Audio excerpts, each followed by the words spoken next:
नमस्कार साथियों, एक बार से फिर आपका हमारे लाइव क्लासेस प्लेटफॉर्म में आपका तहे दिल से स्वागत है। तो चलिए साथियों, अभी जिस तरह से लॉकडाउन चल रहा है और लॉकडाउन के दौरान जिस तरह से पढ़ाई बच्चों की प्रभावित हो रही है, तो उसी को मद्देनजर रखते हुए तक्षशिला परिवार की ओर से हमने एक नया प्लेटफॉर्म सिहाग क्लासेस स्टार्ट किया है, जिसके अंदर खास रूप से आपको जो हमारी स्कूल क्लासेस है वो अवेलेबल होगी। तो अब तक हम क्या है, बायोलॉजी की सीरीज को शुरू किया था।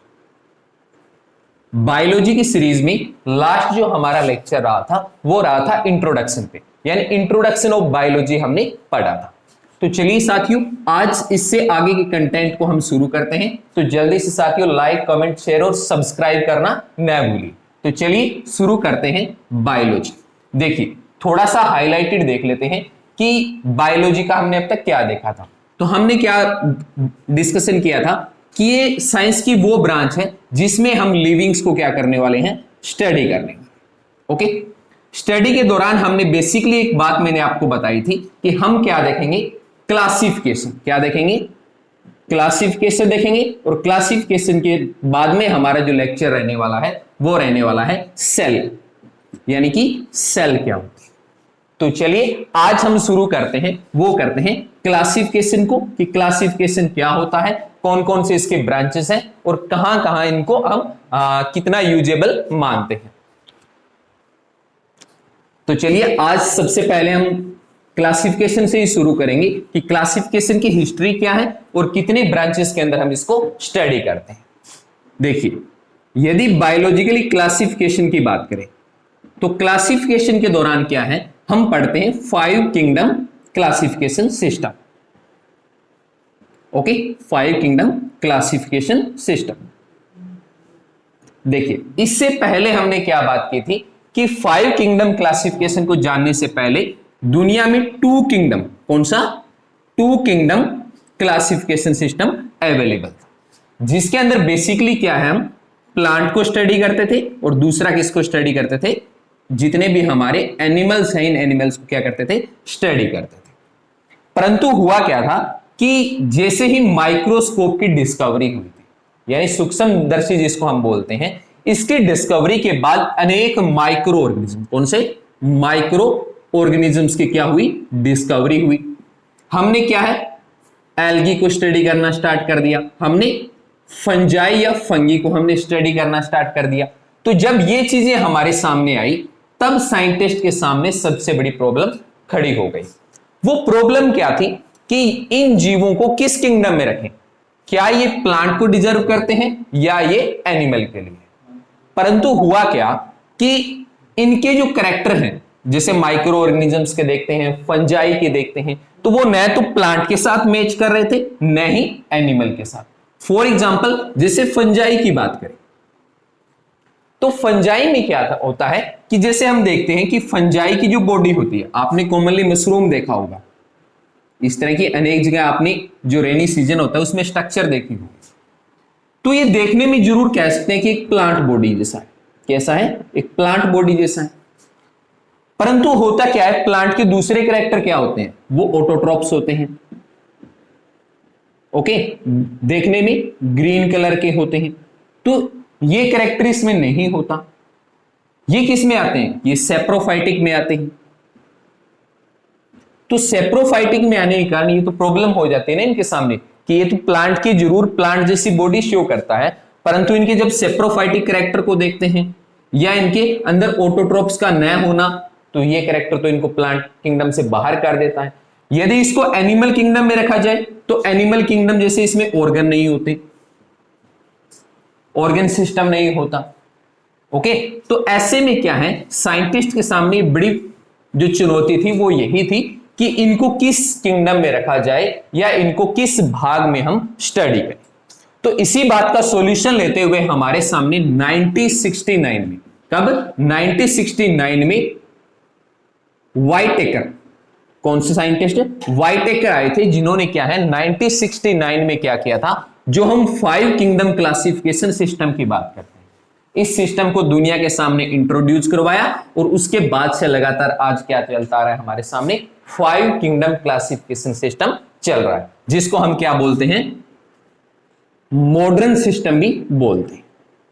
क्यों मॉडर्न सिस्टम इसलिए बोलते हैं कि इस मॉडल ने जो बेसिक बुनियादी बातें हमें बताई वो आज भी लागू होती है और इनके अंदर किसी तरह का आज तक कोई चेंज नहीं किया गया है।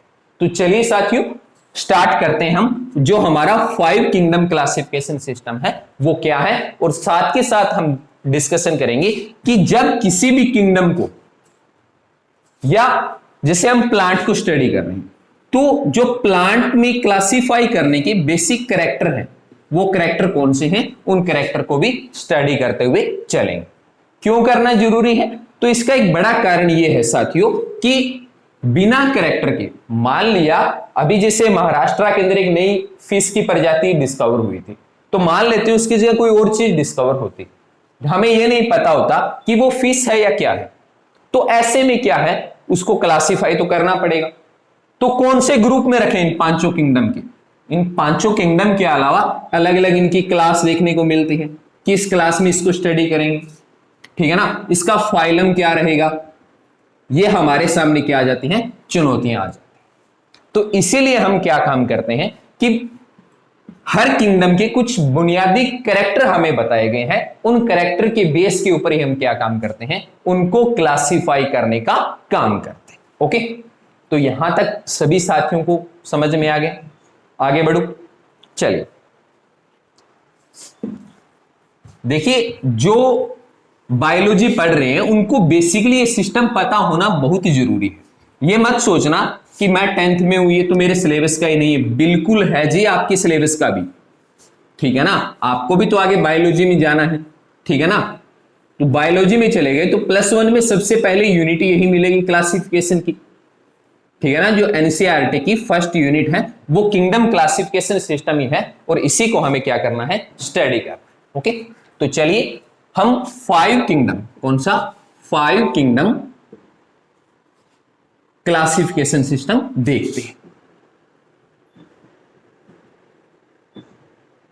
चलिए 5 किंगडम क्लासिफिकेशन सिस्टम की बात करते हैं, और सबसे पहले जिसको हम स्टडी करते हैं वो कौन सा होता है, मोनेरा। कौन सा होता है, मोनेरा। सबसे पहले मोनेरा को स्टडी किया जाता है कि मोनेरा में क्या क्वालिटीज होती हैं और किस बेस के ऊपर इनको स्टडी किया जाता है। ओके, देखिए बेसिकली अगर मोनेरा की बात करें तो इसके जो ऑर्गेनिज्म होते हैं वो ज्यादातर यूनिसेलुलर होते हैं। कौन से होते हैं, यूनिसेलुलर ऑर्गेनिजम्स होते हैं, मतलब एक कोशिकीय जीव, एक कोशिकीय जीव इसके अंदर हमें अध्ययन करने होते हैं, ठीक है ना। जो भी मेरे भाई कंपटीशन की तैयारी कर रहे हैं उनके लिए ये टॉपिक और भी ज्यादा महत्वपूर्ण हो जाए, क्योंकि जैसे आप ल्यूसेंट जैसी किताब को उठाते हो तो सबसे पहले जो बायोलॉजी का पोर्शन स्टार्ट करते हैं, इंट्रोडक्शन के बाद सबसे पहले क्लासिफिकेशन सिस्टम ही आता है। और जो मेरे भाई बहन आर्ट से हैं उनके लिए और ज्यादा समस्या खड़ी हो जाती है कि आर्ट वालों ने कभी इनको इतना गहराई से पढ़ा नहीं होता, और जब यहां से जो 4-5 क्वेश्चन आते हैं वो 4-5 क्वेश्चन क्या हो जाते हैं, गलत हो जाते हैं। और यही 4-5 जो क्वेश्चन हैं ये आपके सिलेक्शन के रास्ते को शॉर्ट कर सकते हैं और लंबा भी कर सकते हैं। तो अब आपके हाथ में है कि आपको ये रास्ता लंबा करना है या ये रास्ता छोटा करना है। ओके, देखिए एक कोशिकीय जीव मुख्य रूप से इसके अंदर आते हैं। तो अब बात आती है एक कोशिकीय जीव होते कैसे हैं। देखिए इनकी बड़ी पहचान ये रहती है कि इनको हम नंगी आंखों से नहीं देख सकते, ठीक है ना। देखिए जब भी हम इन ऑर्गेनिजम्स को देखने की कोशिश करते हैं तो हमें क्या है, ज्यादातर सूक्ष्मदर्शी की आवश्यकता पड़ती है, और सूक्ष्मदर्शी की सहायता से ही इनको हम देख सकते हैं, ठीक है ना। कई बार क्या होता है, ये यूनिसेलुलर जरूर होते हैं परंतु ये क्या रहते हैं, ग्रुप्स में रहते हैं, समूह बना के। किस में रहते हैं, समूह बना के रहते हैं। इस वजह से इनकी स्ट्रक्चर जरूर हमें नजर आ जाती है, परंतु वो क्या होता है, अलग अलग जीव होता है और आपस में क्या बना लेते हैं, एक कॉलोनी बना लेते हैं, ग्रुप बना लेते हैं। तो ये कैरेक्टर भी इनके अंदर पाया जाता है, ठीक है ना।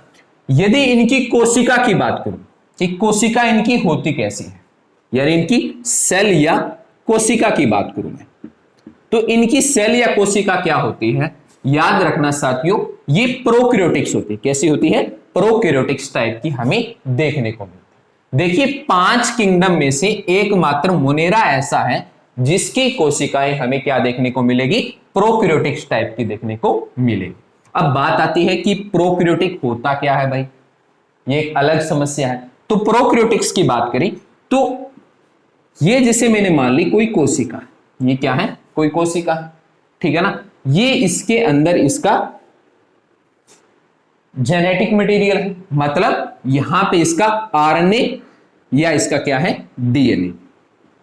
देखिए आज मैंने आरएनए पहले लिखा है, डीएनए बाद में लिखा है, क्योंकि इन केस के अंदर जो जीव आते हैं उनमें आरएनए जेनेटिक मटेरियल भी पाया जाता है, यानी जो अनुवांशिक पदार्थ होता है वो क्या होता है, इनमें आरएनए भी होता है। और आरएनए का पूरा नाम क्या होता है, राइबो न्यूक्लिक एसिड या अम्ल।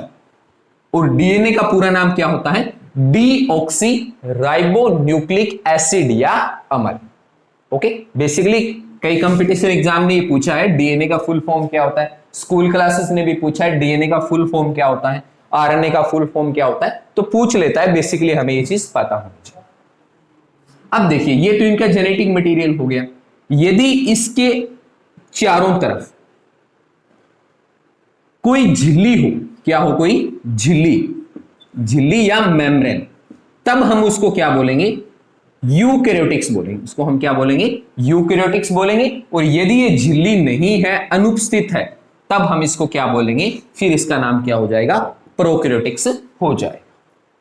ठीक है ना, इसके अंदर काफी अंतर होते हैं। जब हम बेसिकली स्टडी करना स्टार्ट करेंगे सेल को, तो इनको और ज्यादा गहराई से जानेंगे कि प्रोकैरियोटिक्स और यूकैरियोटिक्स में और क्या अंतर।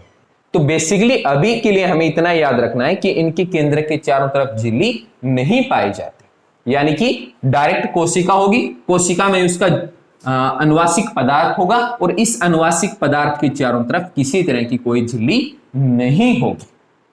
ठीक है ना, चलिए ये बात यहां तक समझ में आ गई। तीसरी बात कर लेते हैं इनके रिप्रोडक्शन की। कैसे, रिप्रोडक्शन। देखिए रिप्रोडक्शन यानी कि जनन। देखिए हर जीव जनन करता है, हर जीव क्या करता है, जनन करता है, चाहे वो एक कोशिकीय जीव है, चाहे वो कोई बहुकोशिकीय जीव है, सबके लिए जनन करना आवश्यक होता है। क्यों आवश्यक होता है, तो इसका कारण यह है कि यदि किसी प्रजाति को इस दुनिया में बने रहना है, तो बने रहने के लिए उनको क्या करना पड़ेगा, जनन करना पड़ेगा। तो जनन के लिए बेसिकली विधि देखी जाए तो दो तरह की विधियां देखी जाती है। एक कौन सी होती है, एसेक्सुअल, और दूसरी कौन सी होती है, सेक्सुअल मेथड, यानी कि अलैंगिक जनन और लैंगिक जनन इनके अंदर देखने को मिलता है। तो अब बात आती है कि मोनेरा में कौन सा होता है, तो मोनेरा के जो जीव होते हैं मुख्य रूप से एसेक्सुअल रिप्रोडक्शन करते हैं। कौन सा करते हैं, एसेक्सुअल रिप्रोडक्शन करते हैं, यानी कि इनके अंदर कैसा होता है, अलैंगिक जनन पाया जाता है। ठीक है ना, और अलैंगिक जनन में भी कैसा जनन करते हैं, ये द्विखंडन। कौन सा, द्विखंडन। ज्यादातर इसमें कौन सा होता है, द्विखंडन होता है, यानी कि बाइनरी फिजन। कौन सा, binary fission. Binary fission type का रिप्रोडक्शन इनके अंदर कॉमनली हमें देखने को मिल जाता है। जैसे हम बात कर ले आर्ची बैक्टीरिया की बात कर ले या यू बैक्टीरिया की बात कर ले, तो वो इस तरह की रिप्रोडक्शन को परफॉर्म करते हैं। ठीक है, चलिए अगली बात कर लेते हैं और इनके अंदर कौन कौन से गुण पाए जाते हैं।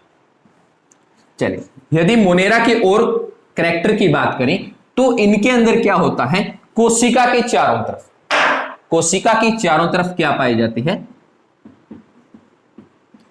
कोशिका भित्ति, यानी कि सेल वॉल इनके अंदर प्रेजेंट होती है। क्या होती है इनमें, मुख्य रूप से सेल वॉल प्रेजेंट होती है। जबकि हम एनिमल किंगडम की बात करें तो उनमें क्या होती है, सेल मेम्ब्रेन हमें देखने को मिलती है। ठीक है ना, और इनकी कोशिका भित्ति ही इनको जो बाहरी वातावरण होता है, बाहरी जो वातावरण है, मतलब जो भी टेम्परेचर है, जो भी प्रेशर है, या कोई एसिडिक है या कोई बेसिक कॉन्सेप्ट इन्वायरमेंट में प्रेजेंट है, तो उससे प्रोटेक्शन करने का काम कौन करता है, इनको सेल वॉल करता है। देखिए साथियों एक बात और बता दूं, सेल वॉल मुख्य रूप से प्लांट में होती है। किसमें होती है, प्लांट्स में। तो स्टार्टिंग में ये पॉइंट भी कंफ्यूज करने वाला था कि क्यों न इनको सेल वॉल के बेस के ऊपर प्लांट में रख दिया जाए, परंतु इसके एक कैरेक्टर या एक गुण के आधार पे इसको प्लांट में नहीं रखा जा सकता। प्लांट के लिए इसमें सारी क्वालिफिकेशन या सारी क्वालिटीज होनी चाहिए, ठीक है ना। देखिए प्रोकैरियोटिक्स की बात कर ली, इनकी सेल वॉल की बात कर ली, जीव कैसे हैं, एक कोशिकीय हैं, कैसे रह सकते हैं, ग्रुप्स में रह सकते हैं। रिप्रोडक्शन की हमने बात की तो बेसिकली एसेक्सुअल रिप्रोडक्शन करेंगे और एसेक्सुअल में भी कौन सा करेंगे, द्विखंडन यानी कि बाइनरी फिजन इनके अंदर रिप्रोडक्शन देखने को मिलेगा। ओके, अब बात कर लेते हैं इनके न्यूट्रिशन की। इनके अंदर पोषण कैसे होता है, क्या इनमें पोषण कैसे होता है, ठीक है।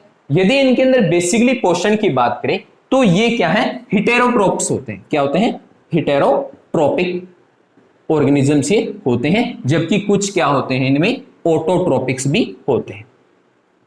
कुछ क्या होते हैं इनमें ऑटोट्रोपिक्स टाइप के भी होते हैं, पर ज्यादातर इसके जो सदस्य हैं वो कैसे देखने को मिलेंगे, हमें हिटेरोट्रोपिक टाइप के देखने को मिलेंगे। मतलब इसको बोलते हैं स्वपोषी और इनको क्या बोलते हैं, विषमपोषी।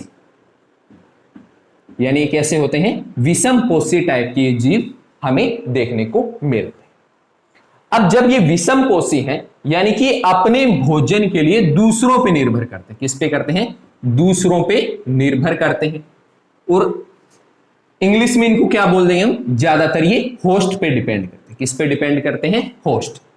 अब कुछ साथियों के कंफ्यूज हो रहा है सर होस्ट क्या होता है, तो आपको बता दूं होस्ट उस बॉडी को बोला जाता है जिसके शरीर के ऊपर रह के कोई जीव अपना भोजन लेता है, वो क्या होता है, उसका होस्ट होता है, ठीक है ना। जैसे कुछ पौधों के ऊपर आपने अमरबेल देखी होगी, तो अमरबेल क्या काम करती है, उस दूसरे जीव के ऊपर रह के उसके शरीर से भोजन लेने का काम करती है और बदले में उस पौधे को क्या करती है, नुकसान पहुंचाने का काम करती है, ठीक है ना। तो ये कैसा रिप्रोडक्शन न्यूट्रिशन होता है, हिटेरोट्रोपिक टाइप का न्यूट्रिशन होता है।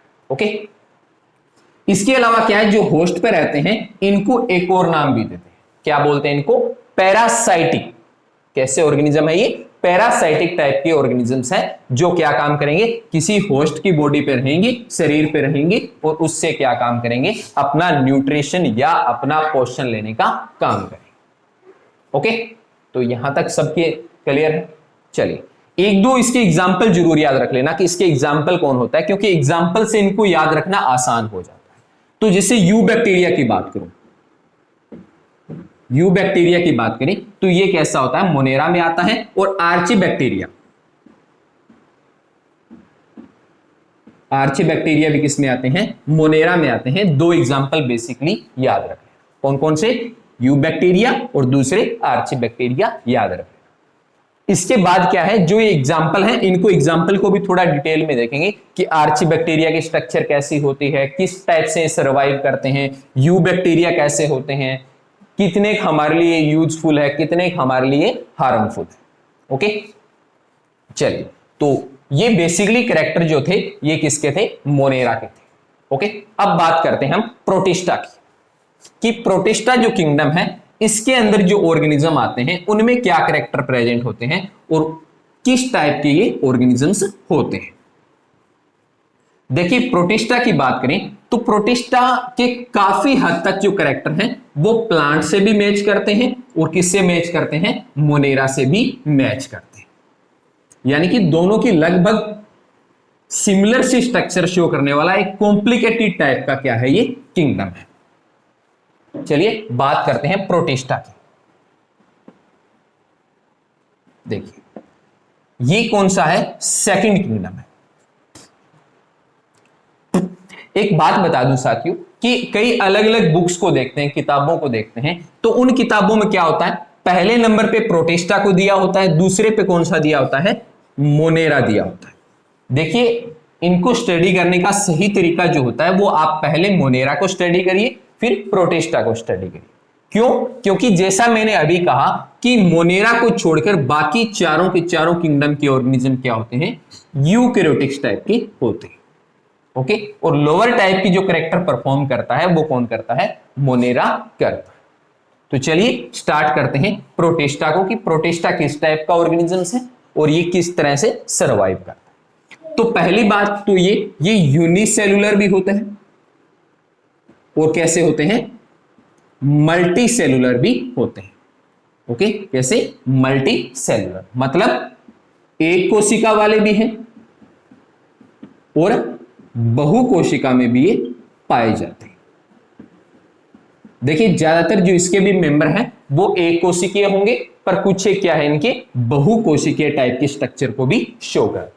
हालांकि ये अपनी बॉडी में कहीं भी टिश्यू नहीं बनाते, यानी कि उत्तक इनमें नहीं बनते, पर ये क्या होते हैं? बहु कोशिकीय भी देखने को मिल जाते हैं। ठीक है, यहां तक क्लियर? चलिए अब बात करते हैं आगे।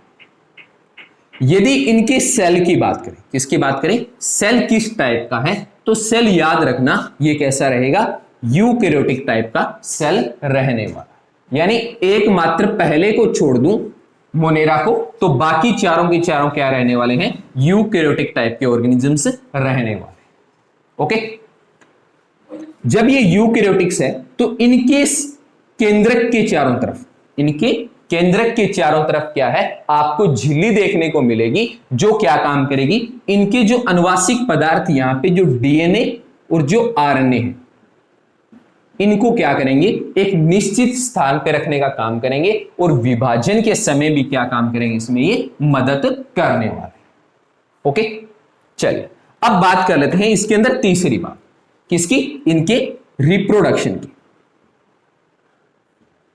यदि इनमें भी जनन देखा जाए तो इनमें भी दोनों टाइप का जनन देखने को मिलता है। कौन सा? एसेक्सुअल और सेक्सुअल टाइप का रिप्रोडक्शन देखने को मिलता है, यानी कि एलेगिक भी करते हैं और लेगिक जनन भी परफॉर्म करते हैं। पर मुख्य रूप से देखा जाए तो इनमें भी कौन सा रिप्रोडक्शन देखने को मिलता है? एसेक्सुअल या एलेगिक जनन इनके अंदर मुख्य रूप से होता है। ओके, प्लाज्मोडेस्मेटा की हम जरूर बात करेंगे जब इनको डिटेल में स्टडी करें, यानी कि सेक्सुअल रिप्रोडक्शन के दौरान ये प्लाज्मोडेस्मेटा बनाते हैं, जिसकी हेल्प से क्या करते हैं? सेक्सुअल रिप्रोडक्शन जैसे कैरेक्टर को परफॉर्म करते हैं। ओके, चलिए अब बात करते हैं आगे। आगे इनके अंदर क्या देखने को मिलता है? इनमें भी न्यूट्रिशन देख लेते हैं। क्या देख लेते हैं? न्यूट्रिशन। ओके, न्यूट्रिशन की बात करें, यानी इनके अंदर जो पोषण किस टाइप का होता है?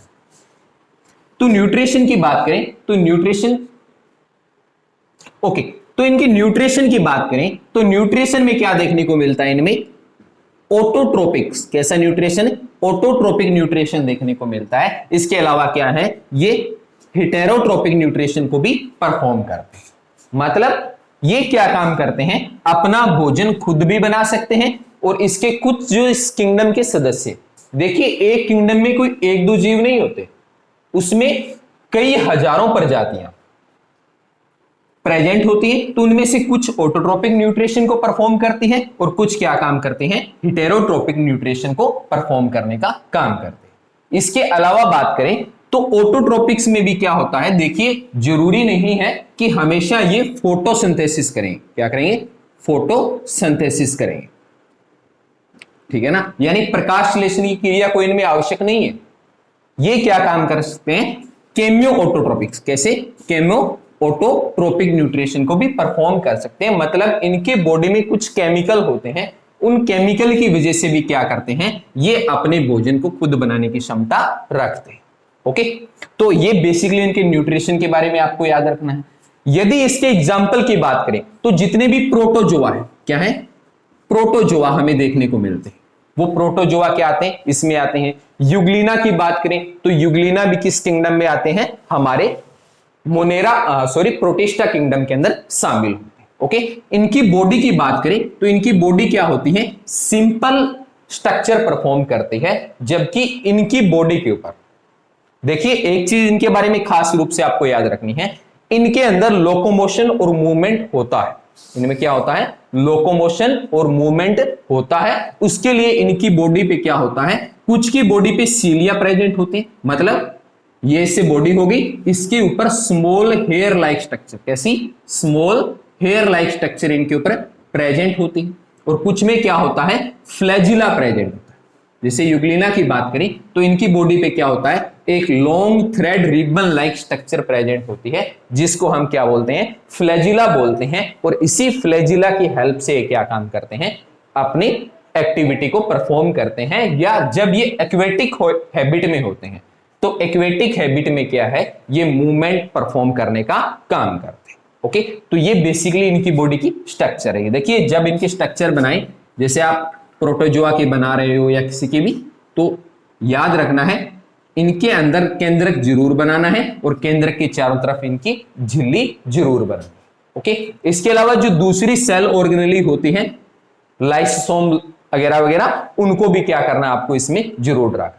हालांकि इनके स्ट्रक्चर को हम डिटेल में देखेंगे, चाहे हम यूग्लिना की बात करें, चाहे प्रोटोजोआ की बात करें, या इससे पहले वाले आर्ची बैक्टीरिया की बात करें या यू बैक्टीरिया की बात करें, तो एक एक की स्ट्रक्चर को हम डिटेल में समझते हुए आगे चलेंगे। ओके, चलिए, यदि इनमें हेटेरोट्रोपिक न्यूट्रिशन की बात करें, रह गया था टॉपिक इसका, तो इनमें क्या है, पैरासाइटिक टाइप का कैरेक्टर इनमें भी प्रेजेंट होता है। इनमें कैसा होता है, पैरासाइटिक टाइप का भी होता है, ऑटोट्रोपिक टाइप का न्यूट्रिशन भी होता है। और जब हम किंगडम फंजाई में आएंगे, किसमें, नेक्स्ट जो अपने पास किंगडम फंजाई है, फंजाई के अंदर हम क्या देखेंगे, ये कैसे देखने को मिलेंगे हमें, सेप्रोफाइटिक, कैसे देखने को मिलेंगे, सेप्रोफाइटिक टाइप के न्यूट्रिशन वाले मिलेंगे। यानी फंजाई के जो मेंबर होंगे वो डिपेंड रहने वाले होंगे, और उससे आगे वाला जो किंगडम हम प्लांटी देखेंगे, कौन सा, प्लांटी, या प्लांट को जब हम स्टडी करेंगे तो हम देखेंगे ये कंप्लीटली क्या है,